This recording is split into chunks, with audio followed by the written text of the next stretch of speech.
Hello students, আমি তোমাদের English sir Ashok sir চলে এসেছি ইংরেজি ট্রান্সলেশন বইটা নিয়ে। এখন তো গরমের ছুটি চলছে আর তোমরা বাড়িতেই আছো, এখন স্কুলের পড়া কম, তো এখন চেষ্টা করো এই বইটা থেকে ট্রান্সলেশন করে ইংরেজি শিখে নিতে।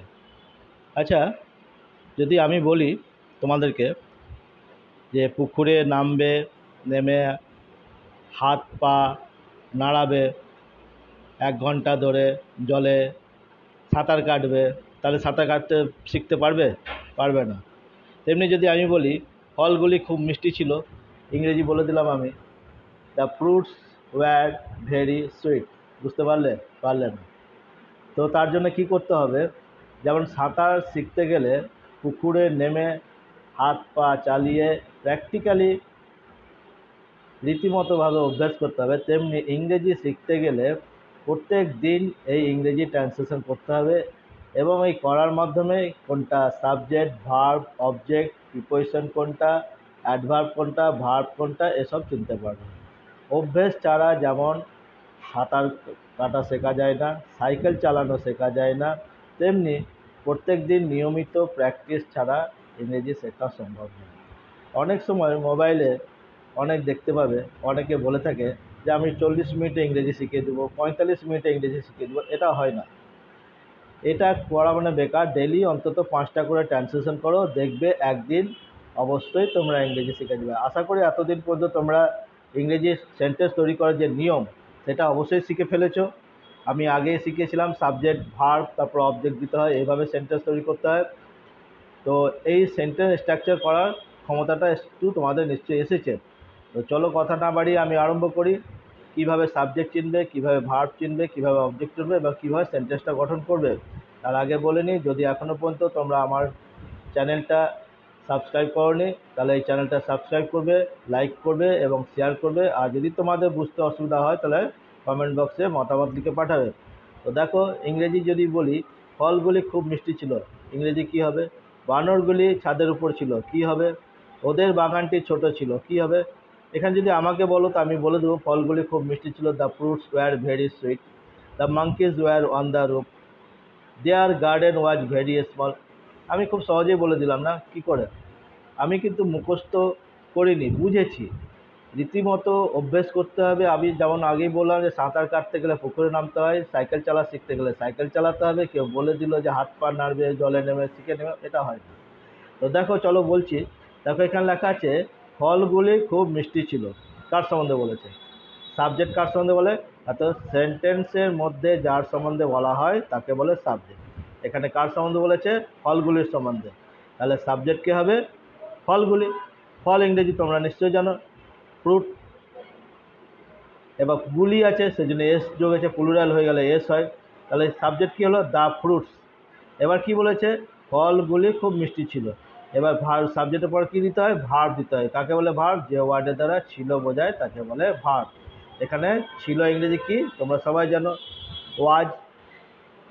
এখানে প্লুরাল আছে বলে ওয়্যার হয়ে যাবে, সিঙ্গুলার হলে ওয়াজ হতো, প্লুরাল আছে বলে ওয়্যার হবে। দ্য ফ্রুটস ওয়্যার, ফলগুলি ছিল, কি ছিল? না তো খুব মিষ্টি। খুব মিষ্টি ইংরেজি ভেরি সুইট। খুব ইংরেজি তোমরা জানো ভেরি, আর মিষ্টি ইংরেজি সুইট। তাহলে সাবজেক্ট দিলাম, ভার্ব দিলাম, অবজেক্ট দিলাম, হলো। এখানে দেখো বলছে বানরগুলি ছাদের উপর ছিল। তোমরা বানর ইংরেজি জানো, ছাদ ইংরেজি জানো, তাহলে অসুবিধাটা কি? এবং ছিল ইংরেজি নিশ্চয়ই শিখেছো ওয়াজ, তার আর ওপর ইংরেজি জানো অন। এই 4টে ওয়ার্ডের মানে তোমার ইংরেজি জানা আছে। এরবার এই 4টাকে ওয়ার্ডটাকে কী করে সাজাবে? ওই একই নিয়ম, সাবজেক্ট, ভার্ব, অবজেক্ট। তো কার সম্বন্ধে বলেছিল? কারা উপরে ছিল? তা তো বানরগুলি। বানর ইংরেজি কি?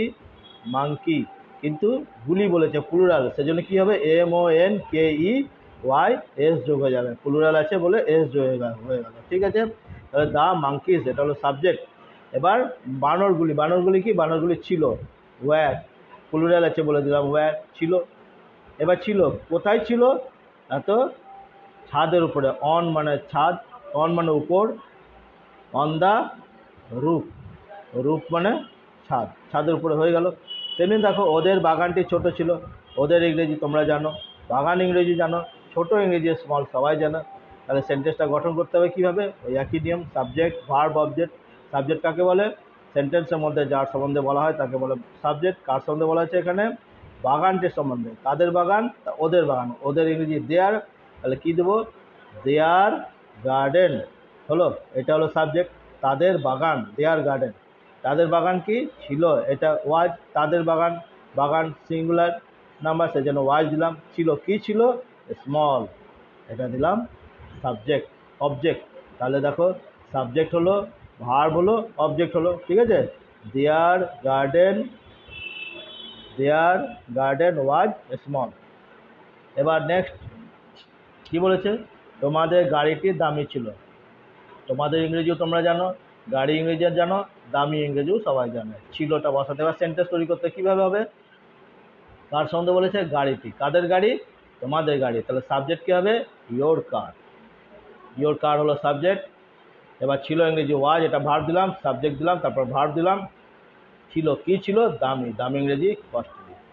তাহলে সাবজেক্ট ভার্ব অবজেক্ট দিলাম। এবার দেখো এখানে কি বলছে, তোমার দাদু খুব অসুস্থ ছিল। তোমার ইংরেজি ইয়োর জানো, দাদু ইংরেজি গ্র্যান্ডফাদার, এটাও জানো। এবার ছিল ভার্ব, ছিলটা হলো ভার্ব। কি ছিল, অসুস্থ, ইল, ইল মানে অসুস্থ। তোমার দাদু অসুস্থ ছিল, ইয়োর গ্র্যান্ডফাদার ওয়াজ ইল, বোঝা গেল। Subject verb object. তাহলে আমি এতটা করে দিলাম। এটা আমি আগে বলেছিলাম সেদিন, তোমরা করেছিলে, করে একটু প্র্যাকটিস করেছিলে নিশ্চয়ই। এবার মিলিয়ে নাও, আমি বলে দিলাম। হ্যাঁ, এখানে 3টে আর ওদিকে 2টো, নিয়ে হলো 5টা। পরবর্তী পড়া থাকবে এখান থেকে। আমাদের দূরদর্শনটি পুরনো ছিল, এই 36 থেকে 40 করবে। আমি আবার বলছি, ডাফ অ্যান্ড ডাট বই খুবই ভালো। এই বইটা থেকে যে ইংরেজি পুরো ট্রান্সলেশন করবে তাকে ইংরেজি আর আটকাতে হবে না।